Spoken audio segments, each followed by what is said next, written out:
ഇടിഞ്ഞു താഴുന്ന റോഡുകൾ, അഴിമതി നടത്തുന്ന ഭരണാധികാരികൾക്കുള്ള മുന്നറിയിപ്പ്. ഇന്ന് 2025 ഡിസംബർ 6 ശനിയാഴ്ച. ചിന്തകൾ യാഥാർത്ഥ്യങ്ങൾ നമ്പർ 2581 ഏവർക്കും സ്നേഹത്തോടെ സ്വാഗതം. ദൈവതിരുനാമത്തിന് മഹത്വമുണ്ടാകുമാറട്ടെ. കോടികളുടെ റോഡുകൾ ഇടിഞ്ഞു താഴുന്നു. വിവരസാങ്കേതിക വിദ്യയുടെ വിവരക്കേടെന്നല്ലാതെ മറ്റെന്താണ് നമുക്ക് പറയാനുള്ളത്? കേരളത്തിൽ തദ്ദേശ തെരഞ്ഞെടുപ്പിന് ഇനി മണിക്കൂറുകൾ മാത്രം. വികസനം പറഞ്ഞ് വോട്ട് പിടിക്കാൻ സ്ഥാനാർത്ഥികൾ പോകുന്ന റോഡുകളുടെ അവസ്ഥ വളരെ ശോചനീയം. കയറിച്ചെല്ലുന്നവൻ്റെ മുമ്പിൽ മകൻ്റെ വീടിൻ്റെ പെർമിറ്റ് ടാക്സ് അടയ്ക്കാൻ പണം കടം ചോദിക്കുന്ന അവസ്ഥ. പുതിയ വണ്ടി മേടിക്കാനും അതിൻ്റെ ലോൺ അടയ്ക്കാനും പൈസ ഇല്ലാത്തതുകൊണ്ട് 10 ഇരട്ടി ഹരിത വിഭാഗം ടാക്സ് അടച്ച വണ്ടിയുടെ കടം ചോദിച്ച് വീട്ടുപടിക്കൽ നിൽക്കുന്ന പലിശക്കാരനാണ് വീട്ടുടമ എന്ന് കരുതിയാണ് സ്ഥാനാർത്ഥി വോട്ട് ചോദിക്കുന്നത്. പലിശക്കാരനെ കണ്ടിട്ട് വീട്ടുടമ എന്ന് വിചാരിക്കുകയാണ്. അത്രയും ഗതികേട്.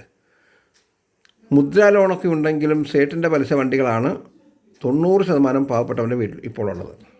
ലോണൊക്കെ ഉണ്ട്, മുദ്ര നമുക്കറിയാം. പക്ഷേ വീട്ടിലുള്ള വണ്ടികളൊക്കെ സേട്ട് പലിശയ്ക്ക് കൊടുത്തതാണ്.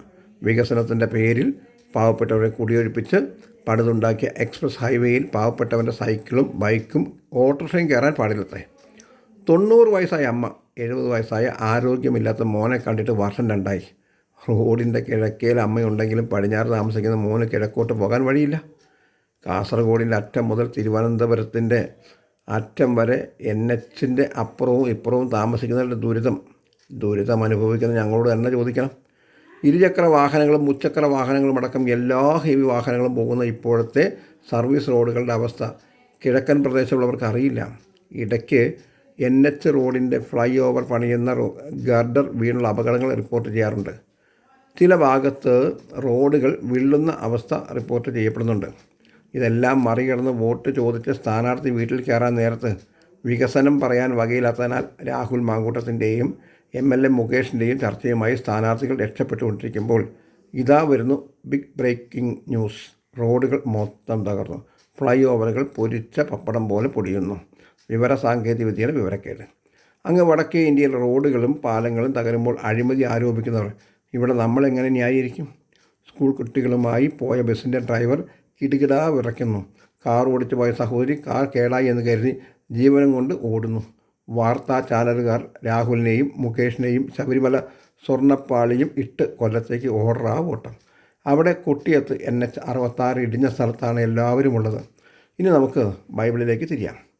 ഇതേ പ്രതിഭാസം എന്തുകൊണ്ടുണ്ടാകുന്നു എന്ന് യെശയ്യാ പ്രവാചകൻ്റെ വാക്കുകൾ കേൾക്കാൻ 24:1 മുതൽ വായിക്കാം. യഹോവ ഭൂമിയെ നിർജ്ജനവും ശൂന്യവും ആക്കി കീഴ്മേൽ മറിക്കുകയും അതിലെ നിവാസികളെ ചിത്രിക്കുകയും ചെയ്യും.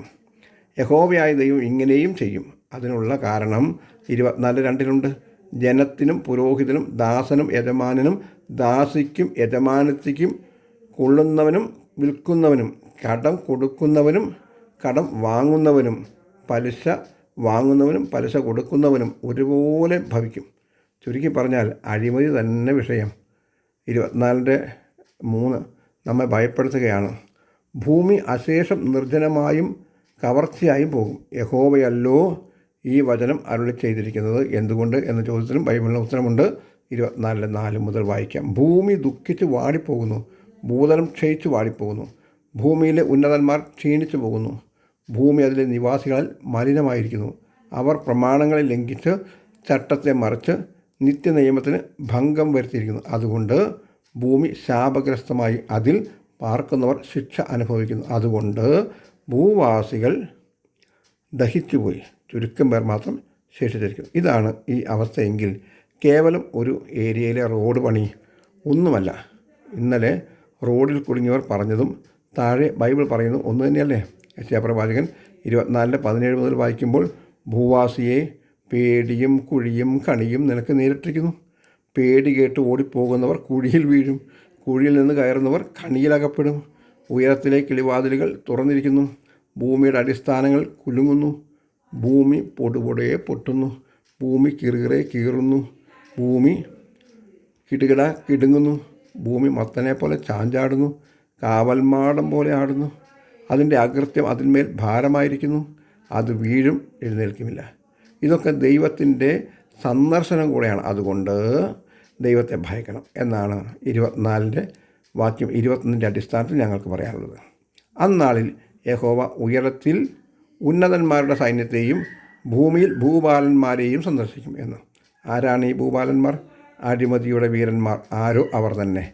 കേന്ദ്രമായാലും കേരളമായാലും ഭൂപാലന്മാർ ശ്രദ്ധിക്കുക എന്ന് നിങ്ങളുടെ കൂട്ടുസഹോദരൻ ഷിബു കൊടുങ്ങളും. ഞങ്ങളുടെ വാട്സാപ്പ് നമ്പർ 9605581081. എല്ലാവർക്കും ശുഭദിനം നേരുന്നു. ദൈവം എല്ലാവരും സഹായിക്കട്ടെ. ആമേൻ.